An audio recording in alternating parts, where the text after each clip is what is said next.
Drink and drive చేస్తాను, ఇప్పుడు car తీస్తాను, కార్లోనే వస్తాను అని పబ్ అయిపోయిన తర్వాత పెద్ద గొడవ. ఇప్పుడు అవినాష్ పెద్ద గొడవ, చాలా పెద్ద గొడవ.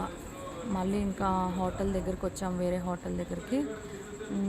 అసలు చాలా పెద్ద గొడవ జరిగిందనమాట. అయితే అసలు కారు కారే తీస్తాడంట డ్రింక్ అండ్ డ్రైవ్ చేసి. ఇప్పుడు 15,000 బిల్ కట్టారు పబ్లో.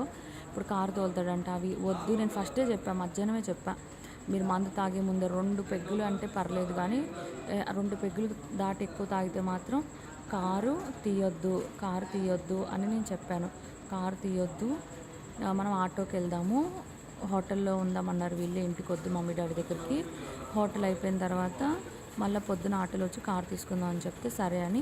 ఇప్పుడేమో అసలు మాట వినకుండా నేను రోడ్డు మీద అరిసి గొడవపడి నేను కోసుకుంటుంది. చెప్పులు పక్కన ఇప్పేసేటండి. సో ఇప్పుడే వచ్చాము హోటల్ వేకి. అంటే తాగిన తర్వాత మళ్ళీ ఇంటికి వెళ్తే మమ్మీ డాడీ దగ్గర ఎందుకని, అది బాగుంది. సో ఏంటంటే 2 సింగిల్ బెడ్స్ ఉంటే ఇబ్బంది అవుతుంది పాపకి పడుకోవడానికి. ఆన్ చేయి బాగుంటుంది కదా, అందుకే ఒకటే బెడ్ తీసుకున్నాము. ఇట్లయితే బాగుంటుంది. సాయి ఏమంటున్నాడు, వీడియో కట్ చేయి, వీడియో తీయకు, నా పేరు వస్తుంది అంటున్నాడు. పేరు రావడం ఏముంది, ఉన్నది చెప్పాలి కదా. ఏసీ ఆన్ చేయి.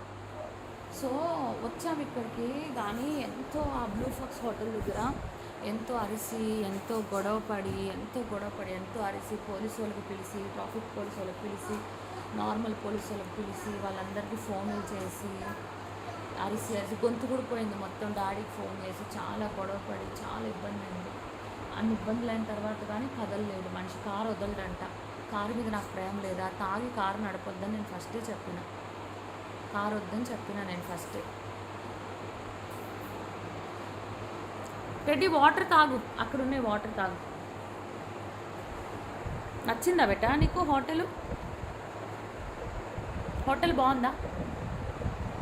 కానీ ఈ మంచాలతో చాలా జాగ్రత్తగా ఉండాలి. మంచాలు ఉన్నాయి కదా, ఈ కోడ్స్, ఇదిగో ఈ కోడ్, ఈ హోటల్ మంచం కూడా నాకు కాల్ తీరేసింది. కొట్టేయించారు. ఇట్లా నేను తీసిస్తా. షింకు వచ్చాయా వాటర్? కింద ఆన్ చేయాలి, కింద ఆన్ చేస్తే వస్తాయి. హోటల్ అయితే చాలా బాగుంది. మొన్న కూడా ఈ హోటల్కే వచ్చాము. కానీ ఇదిగో వాటర్ తాగు, బెడ్ మీద పంపకు. ఈ గోల్ ఇలా ఉంటే ఒక పక్క సత్య కాల్ చేశాడు. సత్య వాళ్ళ ఇంటికి ఎవరో వచ్చి గొడవ పడ్డారు. అప్పుడు సాయి మేమందరం ఉన్నాము. వాళ్ళు వచ్చి చాలా బ్యాడ్గా మాట్లాడుతున్నారు. సత్య ఏం మాట్లాడాల, అది అయిపోయింది. మళ్ళీ ఇంకోసారి వచ్చి వాళ్ళు మళ్ళీ గొడవ పడుతున్నారు. అలా 3 సార్లు 4 సార్లు వచ్చి గొడవ పడ్డాక నేను ఒకటే మాట అడిగా, అసలు ఎవరు మీరు, ఎందుకు వచ్చి గొడవ పడుతున్నారు, మమ్మల్ని ఎందుకు డిస్టర్బ్ చేస్తున్నారు, మీ ఇల్లు ఎక్కడ, మీ వాకులు ఎక్కడ అనేసి అన్నా.